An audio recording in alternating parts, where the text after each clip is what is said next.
August 20-ാം തീയതി തുടങ്ങുന്ന 10ാം ക്ലാസ്സുകാരുടെ ഓണപ്പരീക്ഷയ്ക്ക് മുന്നോടിയായി വിദ്യാഭ്യാസ വകുപ്പ് മോഡൽ ക്വസ്റ്റ്യൻ പേപ്പർ പുറത്തിറക്കിയിട്ടുണ്ട്.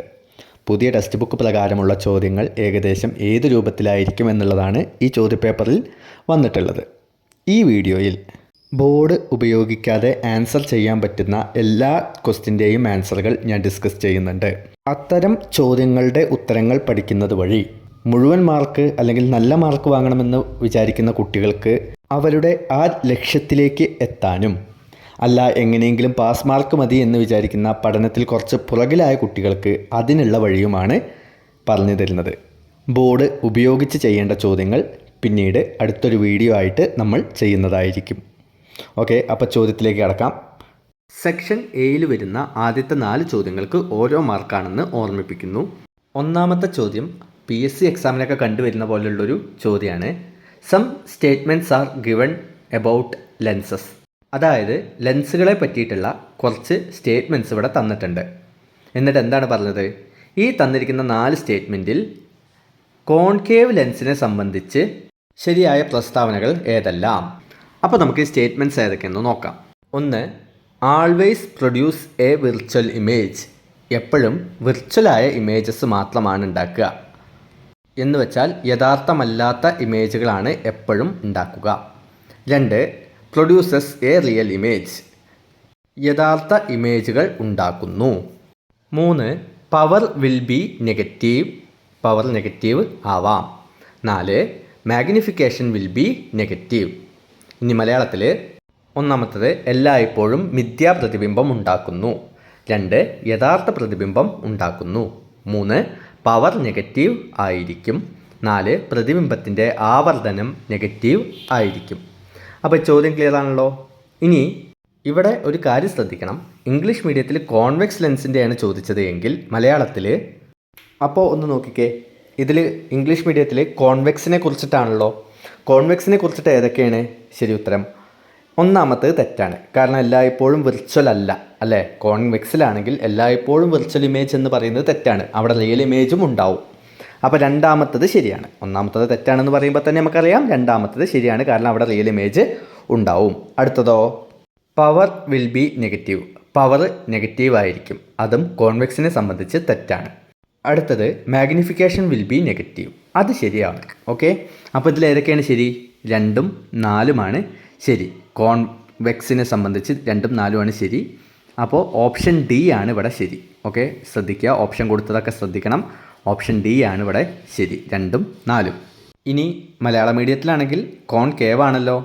അപ്പോൾ ഒന്നാമത്തത് ശരിയാണ്. കാരണം കോൺകേവിൽ എല്ലായ്പ്പോഴും മിഥ്യാപ്രതിബിംബം അഥവാ വിർച്വൽ ഇമേജാണ് ഉണ്ടാവൽ. അപ്പോൾ തന്നെ നമുക്ക് പറയാം രണ്ടാമത്തത് തെറ്റാണ്. കാരണം കോൺകേവിൽ എന്തുണ്ടാവില്ല? യഥാർത്ഥ പ്രതിബിംബം ഉണ്ടാവലില്ല. മൂന്നാമത്തതും ശരിയാണ് ഇവിടെ. കാരണം പവർ നെഗറ്റീവ് ആയിരിക്കും. കോൺകേവിനെ സംബന്ധിച്ച് എല്ലായ്പ്പോഴും പവർ നെഗറ്റീവ് ആയിരിക്കും. നാലാമത്തത് തെറ്റുമാണ്. അപ്പോൾ 1ഉം 3ഉം ശരി. അപ്പോൾ ഏതാണ് ഓപ്ഷൻ 1ഉം 3ഉം ശരിയായത്? C. Second question, which is correct about a wave moving with a constant velocity. സമപ്രവേഗത്തിൽ സഞ്ചരിക്കുന്ന ഒരു തരംഗത്തെ സംബന്ധിച്ച് ശരിയായത് ഏതാണ്? 4 ഓപ്ഷൻസ് ഉണ്ട്. ആ ഓപ്ഷൻസ് വായിക്കുമ്പോൾ നമുക്ക് മനസ്സിലാവും. ഓപ്ഷൻ എ, തരംഗദൈർഘ്യം കൂടുമ്പോൾ ആവൃത്തി കുറയുന്നു. കറക്റ്റല്ലേ? Frequency decreases as wavelength increases. ആദ്യത്തെ ഓപ്ഷൻ തന്നെ ശരി ഉത്തരമാണ്. അപ്പോൾ നമുക്ക് ഉറപ്പാണ് അത് ശരിയാണ്. 1 മാർക്കിൻ്റെ ചോദ്യമാണ്, ഒരെണ്ണേ ശരിയാവുള്ളൂ. അതോടുകൂടി തീർന്നു. ഇനിയിപ്പോൾ അവിടെ നമ്മൾ വേറൊന്നും നോക്കേണ്ട ആവശ്യം ഇല്ല. ഓക്കെ, നമ്മുടെ ഒന്നാമത്തെ പാഠത്തുനിന്ന് ഡയറക്റ്റ് വന്ന ക്വസ്റ്റ്യനാണിത്. രണ്ടാമത്തെ പാഠത്തുനിന്ന് വന്ന ക്വസ്റ്റ്യനാണ് കഴിഞ്ഞത്. മൂന്നാമത്തെ ചോദ്യം, ഒരു കോൺകേവ് ലെൻസിൻ്റെ പ്രകാശിക അക്ഷത്തിന് സമാന്തരമായി ലെൻസിലൂടെ കടന്നു പോകുന്ന പ്രകാശരശ്മിയുടെ പാത ചിത്രീകരിച്ചിരിക്കുന്നു. പ്രകാശരശ്മിയുടെ ശരിയായ പാത സൂചിപ്പിക്കുന്ന ചിത്രം ഏതാണ്? ഇംഗ്ലീഷിൽ, a ray of light passes parallel to the principal axis of a concave lens. Which picture ഡെസ്പിറ്റ് correct path of the light ray. എന്താ ഇവിടെ പറഞ്ഞിട്ടുള്ളത്? ഒരു കോൺകേവ് ലെൻസിൽ പ്രിൻസിപ്പൽ ആക്സിസിന് പാരലായിട്ട് പ്രകാശിക അക്ഷത്തിന് സമാന്തരമായിട്ട് ഒരു ലൈറ്റ് റേ പോവുകയാണ്. അപ്പോൾ ഈ വരച്ച 4 ചിത്രത്തിൽ ഏതാണ് ശരി?